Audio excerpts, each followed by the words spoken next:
आज हम एक बहुत बड़ी तब्दीली पर बात करने वाले हैं।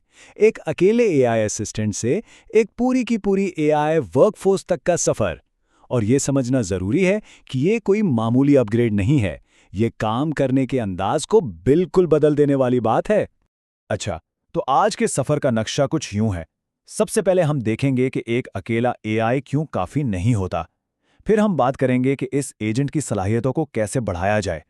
उसके बाद काम को ऑटो पायलट पर कैसे डाला जाए, अपनी एआई टीम कैसे बनाई जाए, और आखिर में एक एआई ऑर्केस्ट्रेटर बनने का क्या मतलब है।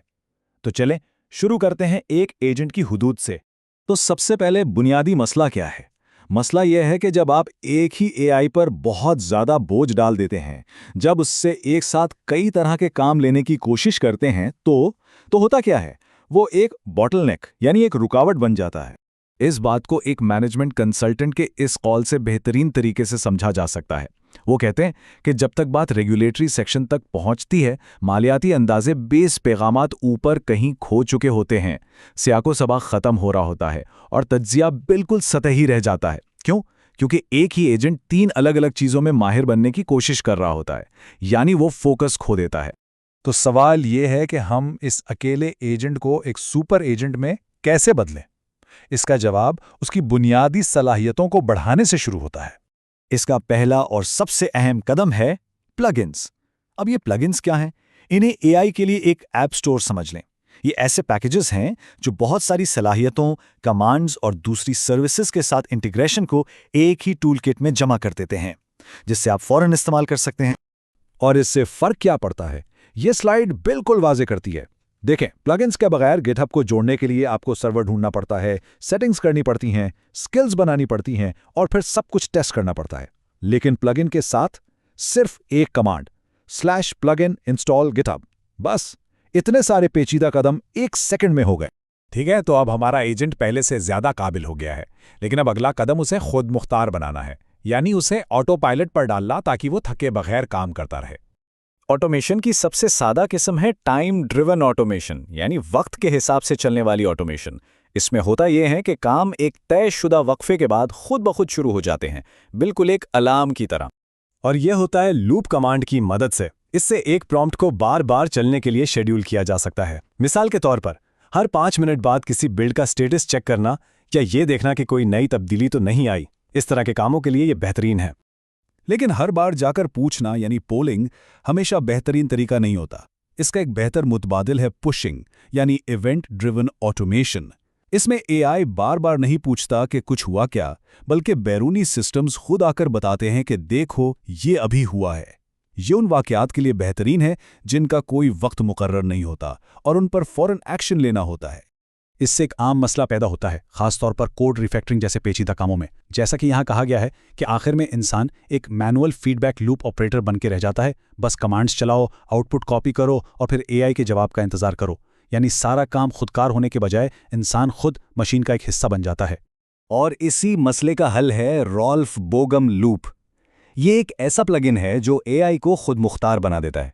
यानी एआई एक काम करता है, उसका नतीजा देखता है, अगर कोई गलती हो तो उसे ठीक करता है और फिर से कोशिश करता है, और यह सिलसिला तब तक चलता रहता है जब तक कि काम बिल्कुल ठीक ना हो जाए। ये एक ऐसा खुदकार सिस्टम है जो कभी हार नहीं मानता। लेकिन यहाँ एक बात अहम है, ये ताकतवर टूल हर काम के लिए नहीं है। ये उन कामों के लिए बेहतरीन है जहां कामयाबी या नाकामी का वाज़े पैमाना हो, जैसे कोई टेस्ट पास हो गया या फेल, जहां गलतियों से वाज़े फीडबैक मिले। लेकिन जहां फैसला इंसानी समझबूझ या ज़ौक़ पर मबनी हो, जहां कामयाबी का कोई मौजूई मेयार ना हो, वहां ये इतना कारआमद नहीं है। और यहीं से हम अगले लेवल पर पहुंचते हैं। एक सुपर एजेंट से आगे बढ़कर अब वक्त है माहिर एजेंट्स की एक पूरी टीम बनाने का, यानी बहुत से की ताकत को इस्तेमाल करने का। तो सब एजेंट्स और एजेंट टीमों में आखिर फर्क क्या है? सब agents fire and forget workers की तरह होते हैं। उन्हें एक काम दिया, वो करके वापस रिपोर्ट कर देते हैं, खत्म। लेकिन एजेंट टीमें बिल्कुल अलग हैं। ये मुकम्मल तौर पर आजाद एजेंट्स होते हैं जो सिर्फ आपको रिपोर्ट नहीं करते, बल्कि आपस में भी बराह रास्त बातचीत करते हैं। वो एक दूसरे के मफरूज़ों को चैलेंज कर सकते हैं, डेटा का मुआजना कर सकते हैं, यानी वो एक हकीकी टीम की तरह काम करते हैं। तो कब कौन सा तरीका इस्तेमाल करना है? उसूल बहुत सादा है। अगर काम आसान और सीधा है, जैसे किसी रिपोर्ट का खुलासा बनाना, तो एक सब एजेंट काफ़ी है। लेकिन अगर काम पेचीदा है, जहां मुख्तलिफ जावियों से सोचने की ज़रूरत है, जैसे किसी मौके का 3 मुख्तलिफ नुक्ते नज़र से जायज़ा लेना या मार्केटिंग और इंजीनियरिंग को मिलाकर कोई मंसूबा बनाना, तो वहां टीम की ज़रूरत है। क्यों? क्योंकि इन कामों में एजेंट्स का आपस में बात करना ज़रूरी है। और ये टीमें भी 2 तरह से काम कर सकती हैं। एक है मुतवाज़ी तहकीकात यानी पैरेलल इन्वेस्टिगेशन। इसमें मुख्तलिफ एजेंट एक ही मसले पर अलग-अलग ज़ावियों से एक ही वक्त में काम करते हैं। दूसरा तरीका है पाइपलाइन। इसमें काम एक तरतीब से होता है, जहां एक एजेंट का काम खत्म होता है तो दूसरे का शुरू होता है, बिल्कुल एक फैक्ट्री की असेंबली लाइन की तरह। पाइपलाइन की बेहतरीन मसाइल या इवेंट प्लानिंग का अमल है। देखें, सबसे पहले बजट एनालिस्ट अपना काम करेगा। जब तक वो बजट फाइनल नहीं करता, वेन्यू सेलेक्टर मकाम का इंतखाब नहीं कर सकता, और जब तक मकाम फाइनल ना हो, लॉजिस्टिक्स वाला केटरिंग का इंतजाम नहीं कर सकता। और इसी तरह आखिर में दावतनामे तभी बनेंगे जब ये सारी तफसीलात तय हो चुकी होंगी। हर कदम पिछले कदम पर मुनहसर है। तो अब हम आखिरी और सबसे अहम हिस्से पर आते हैं। ये सब मिलकर हमारे काम करने के अंदाज को कैसे बदल रहा है? अब हमारा किरदार क्या होगा? सबसे बड़ी तब्दीली ये है, अब जोर अमली दामद यानी एग्जीक्यूटिंग पर नहीं, बल्कि ऑर्केस्ट्रेशन पर है। मतलब अब हमारा काम खुद एक एक टास्क करना नहीं है, बल्कि एक ऑर्केस्ट्रा के कंडक्टर की तरह पूरी एआई टीम को हिदायत देना है। हम सिर्फ अहदाफ तय करते हैं और आखिर में नतीजे का जायजा लेते हैं। तो एक ऑर्केस्ट्रेटर के तौर पर हमारा काम क्या है? हमारा काम है बड़े और पेचीदा मसाइल को छोटे काबिल इंतजाम हिस्सों में तोड़ना। ये डिज़ाइन करना कि कौन सा काम किसके बाद होगा और एजेंट्स आपस में कैसे बात करेंगे। काम का दायराकार और मेयार तय करना, और आखिर में जब सब एजेंट्स अपना काम कर लें तो उनके नताइज को मिलाकर एक ख़त्मी शक्ल देना। ये सब स्ट्रेटेजिक काम है।